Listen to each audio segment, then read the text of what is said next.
जय श्री कृष्णा। जय जाहिर वीर बाबा की जय। अश्विन मास के शुक्ल पक्ष की नवमियों सोमवार 23 अक्टूबर को इनका व्रत रखा जाएगा। जय गोगा जी महाराज की जय। अब हम इसकी कथा सुनेंगे। जय गोगा जी। एक समय की बात है, श्री योगेश्वर गोरखनाथ जी अपने शिष्यों को उपदेश दे रहे थे। तब उनके परम शिष्य ओगरनाथ ने प्रश्न किया, हे नाथ, आप साक्षात शिव भक्ति स्वरूप है। आप ही भक्तों के उद्धार हेतु अवतार धारण करते हैं। हे परम गुरु, कलयुग के प्रभाव से जिसमें मनुष्य की बुद्धि मलिन होकर पापों में लिप्त हो जाएगी, उसमें मनुष्य घोर पापों को करने लगेगा, जिसके कारण भूमंडल पर अशांति छा जाएगी। उसमें धरती पर इन घोर पापों के प्रभाव से विभिन्न रोग फैल जाएंगे, संसार में भूखमरी बढ़ जाएगी। हे योगेश्वर, ऐसे घोर कलयुग में दान पुण्य, तीर्थ यात्रा का पुण्य भी घट जाएगा। तो वह कौन सा शुभ कार्य होगा जिसके करने से मनुष्य जाति का उद्धार हो सकेगा। ऐसा सुनकर श्री गोरखनाथ जी बोले, हे परम शिष्य, तुमने बड़ा ही उत्तम प्रश्न किया है, क्योंकि कलयुग के बढ़ जाने पर मनुष्य को कोई भी सेवा, धर्म, कर्म, शांति प्रदान कर सकेगी। मनुष्य विश्व में लिप्त हो जाएंगे, योगी ज्ञानी बहुत कम रह जाएंगे। ऐसे समय मेरी अंश अवतार जाहिर वीर गोगा के व्रत पूजन से ही मनुष्य का कल्याण हो सकेगा। इनके व्रत पूजन से बांझ स्त्री पुत्रवती हो जाएगी, निर्धन धनवान बन जाएगा, असाध्य रोगी आरोग्य सुख को प्राप्त करेगा, मूर्ख को भी ब्रह्म ज्ञान की प्राप्ति हो जाएगी। अर्थात इनके व्रत पूजन से मनुष्य की निश्चित समय मनोकामनाएं सिद्ध होगी। इसके उपासक संसार में समस्त सुखों को भोग कर अंत में शिवलोक को पहुंचकर परम आनंद में विलीन हो जाएंगे। हे शिष्य, केवल तुम्हारे प्रश्न करने पर यहाँ उपस्थित संतों एवं भक्तों को विश्व कल्याण हेतु अब मैं जाहिर वीर गोगा की व्रत कथा सुनाता हूँ। सभी ध्यानपूर्वक सुनो। बोले जाहिर वीर बाबा की जय। जय गुरु गोरखनाथ जी महाराज की जय। गोरखनाथ जी महाराज अपने शिष्य को कथा सुना रहे हैं। गोरखनाथ जी बोले, हे भक्तजनों, पिछले अध्याय में आपने श्री जाहिर वीर गोगा जी के व्रत पूजन से होने वाले लाभ को सुना। अब मैं कथा प्रारंभ करने से पहले श्री जाहिर वीर गोगा जी के व्रत पूजन की विधि का वर्णन सुनाता हूँ, क्योंकि बिना विधि के कोई भी यज्ञ पूर्ण नहीं होता। हे भक्तजनों, प्रत्येक माह के कृष्ण एवं शुक्ल पक्ष की नवमी तिथि को श्री जाहिर वीर गोगा जी का व्रत किया जाता है तथा इनका विशेष व्रत सावन और भादों की नवमी को किया जाता है। सावन और भादों की नवमी को इन दो व्रतों का विशेष फल होता है। अपनी मनोकामना की पूर्ति हेतु इनके 9 या 11 व्रत करने चाहिए। इनका व्रत धारण करने के लिए निश्चित तिथि को प्रातःकाल नित्य क्रम से निवृत्त हो श्री जाहिर वीर एवं गोरखनाथ की तस्वीर या प्रतिमा को अपने से ऊंचे आसन पर स्थापित करे। आसन पर नीला रेशमी वस्त्र डाल दे। प्रतिमा के पास एक छोटा सा नीला झंडा खड़ा करे। बाद में घी का दीपक, धूप बत्ती और अगरबत्ती जलाकर फल, पुष्प, गंध आदि से उनका श्री पूजन करे।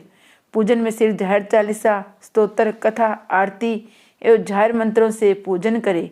संकल्प करे, हे जाहिर बाबा, मैं आपकी कृपा पाने के लिए आपका व्रत धारण करता हूँ। ऐसा संकल्प लेकर दिन भर जप करे, सबसे प्रेम भाव से रखे। शाम को सूर्यास्त के समय प्रांत की भांति पूजन पर हलवे, पूरी, गुलगुले आदि का भोग लगाकर व्रत खोले। हे भक्तों, जो भी मनुष्य इस विधि से सिर जाहिर वीर व्रत पूजन करेगा, उसकी समस्त मनोकामनाएं पूर्ण होगी। अब तुम अपना ध्यान एकत्रित करके ये कथा सुनो। प्रेम से बोलो, जाहिर वीर गोगा जी की जय। गंगाराम जी को जाहिर वीर ने दर्शन दिए। गोरखनाथ जी बोले, हे भक्तों, अब मैं सर्वप्रथम तुम्हें जाहिर वीर के कलयुग में प्रकट होने की कथा सुनाता हूँ। एक दिन की बात है, जाहिर वीर गोगा जी ने अपनी योग माया से नागों के नाग ताखी नाग को बुलाया। स्वयं भी नाग रूप धारण कर रात्रि में गंगाराम को स्वप्न में जाकर नाग रूप में दर्शन दिए। ये देखकर गंगाराम घबरा गया। तब जाहिर वीर ने अपना वास्तविक स्वरूप गंगाराम को दिखाते हुए कहा, हे भगत, तुम डरो मत, मैं जाहिर वीर हूँ। तुमसे जो कुछ मैं कहता हूँ उसे ध्यान से सुनो।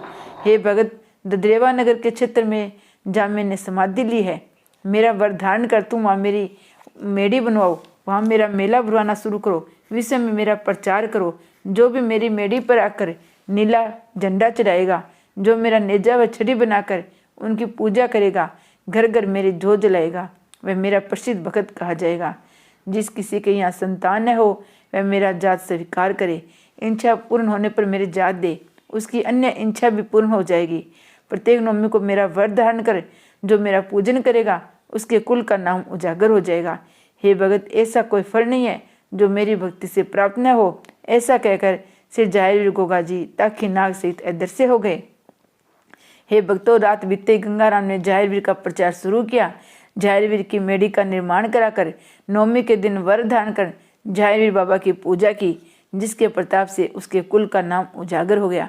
धीरे धीरे तब से ही भगतगण पवित्र श्री जाहिर माड़ी पर पहुंचकर उनकी पूजा अर्चना कर अपनी मुराद पूरी करने लगे। हे भक्तों, आज जो भी सच्चे मन से बागड़ यात्रा जाहिरवीर व्रत पूजन सेवा करता है, उसे मनवांछित फल की प्राप्ति होती है।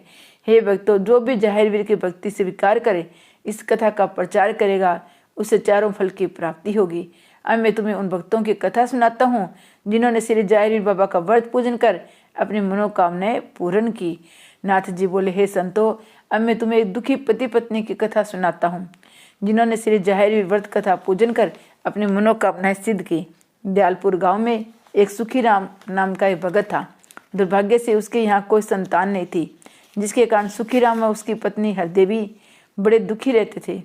एक दिन की बात है, सुखीराम की पत्नी हरदेवी अपने सखियों के साथ जंगल में लकड़ी लेने चली गई। जंगल में जाकर उसकी सखियां आपस में बातें करते हुए कहने लगी, जिस दिन इस बांझ के सुबह दर्शन हो जाते हैं, उस दिन भोजन तक प्राप्त नहीं होता है। ये बात हरदेवी ने सुन ली, मगर अपनी सखियों को कुछ नहीं कहा। मन ही मन रोते हुए लकड़ी लेकर अपने घर चली आई। शाम के समय जब उसका पति मजदूरी करके घर आया तो देवी ने वह बात अपने पति को सुनाई। सुखीराम ये सुनकर बहुत बड़ा दुखी हुआ और भगवान से प्रार्थना की, हे भगवान, हमारे यहाँ तो एक संतान देकर हमारे सिर से पुत्रहीन होने का कलंक दूर कर दो। ये कहकर दोनों सो गए। सुबह भगवान की प्रेरणा से श्री जाहिरवीर बाबा जोगी का भेष बनाकर हाथ में डमरू लेकर जाहिर गाथा गाते हुए भिक्षा मांगने के बहाने उनके घर आए। सुखीराम की पत्नी से बोले, बेटी, तुम्हारे पास सब कुछ है, पर पुत्र न होने के कारण तुम दुखी हो। मैं तुम्हें एक उपाय बताता हूँ, जिसके करने से अवश्य ही तुम्हारे यहाँ संतान उत्पन्न होगी। जोगीराज बोले, बेटी, तू सावन और भादों की नवमी के दिन श्री जाहिरवीर बाबा का व्रत रख। विधि पूर्वक किसी जोगी को बुलाकर व्रत का उद्यापन कर। इसके करने से निश्चित ही तुम्हारे यहाँ संतान उत्पन्न होगी। ये कहकर जोगी के रूप में जाहिरवीर जी चले गए। ये बात जब हरदेवी ने अपने पति को बताई तो उसे सुनकर बहुत खुशी हुई। खुद भी व्रत रखने का निर्णय लिया। समय आने पर दोनों पति पत्नी ने मिलकर वर धारण किया। विधि पूर्वक गोगा जी का पूजन कराया। उसके प्रताप से 1 वर्ष बाद उनके यहाँ एक सुंदर बालक ने जन्म लिया। हे भक्तों, जो भी जाहिरवीर का वर धारण करे, इस कथा को सुने सुनाएगा, उसकी समस्त मनोकामनाएं पूर्ण होगी। बोलो जाहिरवीर बाबा की जय। बाबा जी ने निर्धन बुढ़िया की कथा। एक बार की बात है, एक यात्रु जात देने के लिए बागड़ जा रहा था। अन्य भगतगण भी उसके साथ चल रहे थे। आगे चलकर वे रात्रि में विश्राम करने के लिए एक शहर में ठहर गए और रात भर वहां जाकर वीर की गाथा गुणगान करते रहे। सुबह जब दिन निकला तो एक बूढ़ी औरत आई। बोली, हे भक्तों, ये आप किसकी पूजा कर रहे हो? आप किस देवता के धाम पर जा रहे हो? इनके व्रत पूजन से क्या लाभ होता है? तब जातरू के साथ का जोगी बोला, हे माता जी, ये हम जाहिरवीर गोगा बागड़ वाले की पूजा कर रहे हैं। उन्हीं के प्रताप से इस जातरू बालक का जन्म हुआ है। अब उनके जा देने हेतु उनके बागड़ धाम जा रहे हैं। हे माता जी, जाहिरवीर के पूजन व्रत तथा उनके धाम यात्रा करने से मनुष्य के सारे पाप छूट जाते हैं, समस्त मनोकामनाएं सिद्ध हो जाती है। हे भक्तों, बुढ़िया का लड़का गरीबी के कारण कर्जबंद हो गया था। उसके कारण वह परेशानी से अपनी माँ और बहू को छोड़कर बिना बताए कहीं चला गया था। बुढ़िया ने घर आकर ये कथा अपनी बहू को बताई। यदि हम दोनों जाहिरवीर का व्रत रखें तो मेरा लड़का घर वापस आ सकता है। बहू ने ये बात संग्रह स्वीकार कर ली। अपने सास के साथ 11 व्रत रखने का संकल्प किया। केवल 2 नवमी के व्रत उपरांत ही वह लड़का जिस शहर में था उसे वहाँ जेवर से भरा थैला सड़क पर पड़ा हुआ मिला। अगले ही दिन वह लड़का उस जेवर सहित वापस घर चलाया, जिसे देखकर सास बहू बहुत ही खुश हुई। घर आती उसने वह जेवर बेचकर अपना सारा कर्ज चुका दिया और निजी व्यवसाय शुरू कर दिया। जब लड़के की माँ और बहू ने बताया ये सब जाहिरवीर बाबा की पूजा के प्रताप से हमारा उद्धार हुआ है, तो उसने जाहिरवीर बाबा के व्रत रखे और बुढ़िया और उसके पुत्र वधू ने एक ही दिन अपने व्रतों का उद्यापन किया। उस दिन जोगियों और कन्याओं को का दान दिया, जाहिर बाबा के नाम पर भंडारा किया। हे भक्तों, सच्चे मन से जाहिरवीर बाबा का व्रत धारण कर जो भी इस कथा का पाठ करेगा वह शीघ्र सुखी हो जाएगा। बोलियो जाहिरवीर बाबा की जय। जाहिर वीर बाबा खुश होते हैं, सब कुछ देते हैं और जाहिर वीर बाबा को मना करते हैं और उनको पर्चा भी देते हैं और उनकी प्रकोप कथा। अब मैं तुम्हें बाबा जाहिर वीर के रुष्ट हो जाने पर उनके प्रकोप की एक कथा सुनाता हूँ। सीतापुर गांव में एक परिवार में पहले से जाहिर वीर बाबा की पूजा होती थी। प्रत्येक भादों की नवमी को थापे दिए जाते थे। कुछ समय के बाद उसके घर में एक नई बहू आई। वह बहुत ही नास्तिक थी, किसी भी व्रत पूजा में विश्वास नहीं रखती थी। इसलिए जब भादों की नवमी आई तो उसने न तो जाहिर वीर बाबा का व्रत किया न थापे दिए। ये सब ढोंग है, इन पूजा व्रतों से कुछ नहीं होता। ये कहने के बाद जब बहू रात में सोई तो उसे सपने में सांप ही सांप दिखाई दिए। सुबह दिन निकलती जब आँख खुली तो देखा कि एक सर्प घर के दरवाजे पर खड़ा है। जब उसका ध्यान पीछे गया तो वहाँ भी सर्प खड़ा है। इस प्रकार से वह चारों तरफ सर्प ही सर्प निकल आई तो बहू घबराकर चीखे मारने लगी। उसकी आवाज़ सुनकर परिवार के लोग इकट्ठा हो गए। ये सब कुछ देखकर उसकी सास समझ गई कि जाहिर वीर बाबा के थापे नहीं दिए तो वे जाहिर वीर बाबा का प्रकोप हुआ है, इसी से ये सर्प निकल कर आए हैं। सास हाथ जोड़कर बोली, हे जाहिर वीर बाबा, मेरी बहू की गलती को माफ़ कर दो। आज ये तेरे थापे देगी, आज से रोज़ तेरा पूजन करेगी। बहू ने भी हाथ जोड़कर सिर झुकाकर कहा, जाहिर वीर बाबा मुझे माफ़ कर दो, मैं सदा तेरी पूजा करूँगी। इतना कहते धीरे धीरे सभी सर्प गायब होने लगे।